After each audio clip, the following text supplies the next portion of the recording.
अस्सलाम वालेकुम। आज हम यूनिट नंबर 10 इंफॉर्मेशन हैंडलिंग की एक्सरसाइज 10.3 का नेक्स्ट टॉपिक डिस्कस करेंगे जो कि मोड के हवाले से है।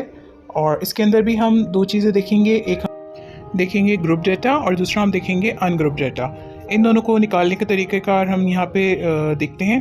सबसे पहले इसमें अनग्रुप डेटा दिया हुआ है। अगर आप मोड के हवाले से बात करें तो मोड जो है हम हर उस वैल्यू को कहते हैं जो कि किसी भी हमारे गिवन डेटा के अंदर मोस्ट रिपीटेड वैल्यू हो।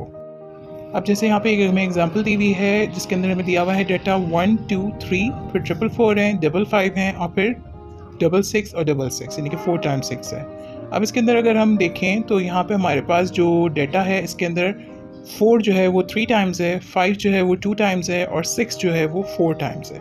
तो इनको वैल्यूज़ को देख के हमें पता चल रहा है कि मोस्ट रिपीटेड वैल्यू इस पूरे डेटा के अंदर जो है वो 6 है। तो हमारा इसमें अगर हम बात करें अनग्रुप डेटा की तो हमारा अनग्रुप डेटा का मोड जो है वो आ जाएगा 6। अब अगर हम ग्रुप डेटा की बात करें तो इसके अंदर हमें यहाँ पे फॉर्मूला दिया हुआ है mode is equals to L plus F M minus F one multiply by H, फिर डिवाइड हो रही है पूरी term F M minus F one से और फिर हम इसमें ऐड कर रहे हैं F M minus F two. अब यहाँ पे हम देखते हैं इसको कि L और FM, F1, F2 और H क्या चीज़ें हैं। सबसे पहले यहाँ पे हमें बताया गया है कि L यहाँ पे हमारे पास आती है lower class boundary of model class. ठीक है, तो अब तक हमने बात करी थी क्लास इंटरवल्स की। अब हम डिस्कस करेंगे कि बाउंड्रीज़ क्या होती हैं, क्लास बाउंड्रीज़ क्या होती हैं। नेक्स्ट हम देखेंगे FM हमारे पास वो फ्रिक्वेंसी जो कि हमारी मॉडल क्लास की होगी, यानी कि जहाँ पे भी आप देखेंगे कि सबसे ज़्यादा फ्रीक्वेंसी जहाँ पे भी आ रही है वो हमारी मॉडल क्लास है और उसकी फ्रिक्वेंसी जो है वो हमारी हो जाएगी FM। नेक्स्ट यहाँ पे हमारे पास फॉर्मूले में दिया हुआ है F1 को हम इस तरह से डिस्क्राइब कर सकते हैं कि frequency associated with the class preceding the model class, यानी कि वो फ्रिक्वेंसी जो कि हमारी जो मॉडल क्लास है जिसकी मॉडल क्लास की अपनी फ्रिक्वेंसी ली है उससे पहले वाली फ्रिक्वेंसी को हम F1 कहेंगे और उसके बाद वाली फ्रिक्वेंसी को हम F2 कहते हैं। ठीक है, तो आपने जहन में रखना है कि अगर पहले वाली फ्रिक्वेंसी होगी मॉडल क्लास से तो हमारी है F1 और मॉडल क्लास की फ्रिक्वेंसी के बाद वाली फ्रिक्वेंसी जो होगी वो हमारी कहलाएगी F2। अब यहाँ पे लास्ट में हमें दिया हुआ है H जो है हमारा साइज़ ऑफ मॉडल क्लास होता है, यानी कि आपने जो क्लास बाउंड्रीज दी जाएंगी उसके अंदर आपने हायर क्लास बाउंड्री से लोअर क्लास बाउंड्री को जब माइनस करेंगे तो हमारे पास साइज़ ऑफ मॉडल क्लास आ जाएगा। ठीक है, तो अब हम एग्जाम्पल देखते हैं, उससे आपके और कॉन्सेप्ट क्लियर हो जाएंगे। यहाँ पे हमने क्वेश्चन नंबर 7 जो कि हमने अपने पिछले लेक्चर में देखा एक्सरसाइज 10.3 का ही वही सवाल लिया है और पहले हमने मीन मालूम किया था, यहाँ पे हम मोड मालूम करके दिखा रहे हैं। तो डेटा वही है हमारे पास, मार्क्स ऑब्टेन्ड और नंबर ऑफ स्टूडेंट्स यानी कि जो हमारी वैकेंसीज हैं। अच्छा, इसके अंदर आपने जहन में रखनी चीज़ है कि जो मार्क्स ऑब्टेन्ड है हमारे क्लास इंटरवल्स थे, अगर आपको पिछले लेक्चर का याद हो। ठीक है, तो यहाँ पे दो तरह का डेटा होता है हमारा, एक होता है डिस्क्रीट डेटा और एक होता है कंटिन्यूस डेटा। डिस्क्रीट डेटा वो डेटा होता है जिसके अंदर हमारी जो क्लास इंटरवल्स हैं वो ब्रेक हो रहे होते हैं। जैसे आप यहाँ देख रहे हैं 25 till 29, उसके बाद जो नेक्स्ट वैल्यू हमारे पास आ रही है, अगला क्लास इंटरवल जो शुरू हो रहा है वो 30 till 34 है। और इसी तरीके से उसके बाद हम देखते हैं तो 35 till 39, फिर 40 till 44 और 45 till 49, यानी कि हमारा डेटा जो है यहाँ पे कंटिन्यूस फॉर्म में नहीं है बल्कि ब्रेक होके अगले नंबर से स्टार्ट हो रहा है। तो इसके अंदर हमने जब क्लास बाउंड्रीज़ की हम बात कर रहे होते हैं तो क्लास बाउंड्रीज़ के लिए हमें लाजमी तौर से इसको एक कंटिन्यूस डेटा बनाना पड़ता है। तो कंटिन्यूस डेटा बनाने के लिए हमने इनकी क्लास बाउंड्रीज़ बनानी पड़ती हैं जो कि हम आपको यहाँ पे आगे एक्सप्लेन करेंगे। अच्छा, इसके बाद हमने नंबर ऑफ़ स्टूडेंट्स का कॉलम एज इट इज़ बना दिया जो कि हमारी फ्रिक्वेंसीज़ थी। ये आपने जहन में रखना है कि ये तमाम की तमाम फ्रिक्वेंसीज़ हैं। तो यहाँ पर सबसे पहले हमने निकालना होगा कि हमारी मॉडल क्लास क्या है। मॉडल क्लास हमने आपको बताया कि सबसे ज़्यादा रिपीटेड वैल्यू जो होती है वो हमारी मोड होती है, मॉडल क्लास बनेगी हुई।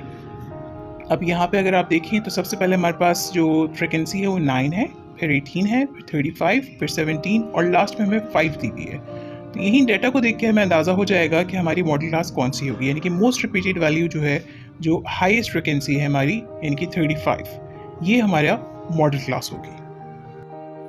क्लास इंटरवल्स यहाँ पे हमें दिए हुए थे और डेटा हमारा डिस्क्रीट था, तो इसको हमने कंटिन्यूस डेटा बनाना है और इसको बनाने के लिए हमने क्लास बाउंड्रीज बनानी पड़ेंगी।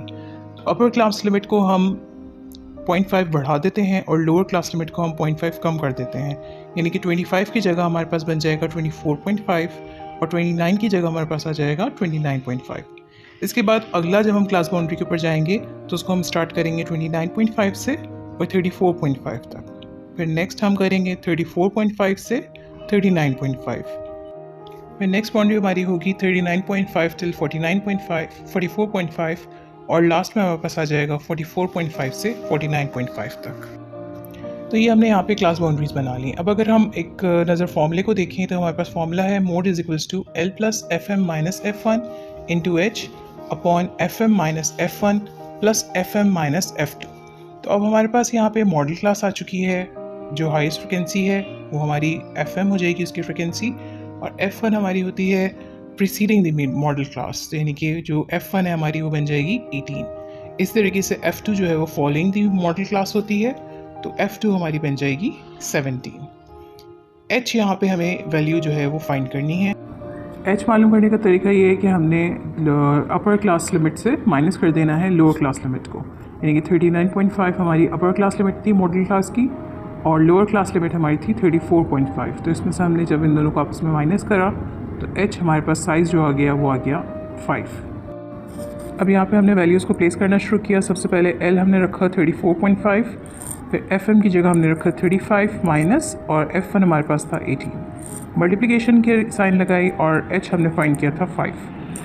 फिर हमने डिवाइड किया इसको, FM माइनस F1 नीचे भी मौजूद था, यानी कि 35 माइनस 18 प्लस की साइन लगाई और FM माइनस F2 यानी कि 35 माइनस 17।